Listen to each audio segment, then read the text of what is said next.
નમસ્કાર મિત્રો, દીર્ઘાયુ આરોગ્ય મંદિર આવતા શુક્રવારથી ફરીથી આરોગ્ય, આયુર્વેદ, જ્યોતિષ જેવા આપણા વિષયો ઉપર લેક્ચરો ચાલુ કરે છે.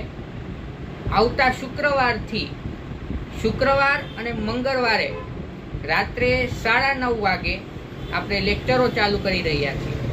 અને જે આપણે આયુર્વેદની ક્રમિકાઓ ચાલુ કરી હતી તેની આપણે એક પછી એક નાના નાના શોર્ટ વિડીયોમાં આયુર્વેદિક ક્રમિકાઓ ધીરે ધીરે આપની સમક્ષ પ્રસ્તુત કરશું. અને જે શુક્રવાર અને મંગળવારની લિંક નીચે આપેલો જે નંબર છે એમાં આપવાથી મળી જશે.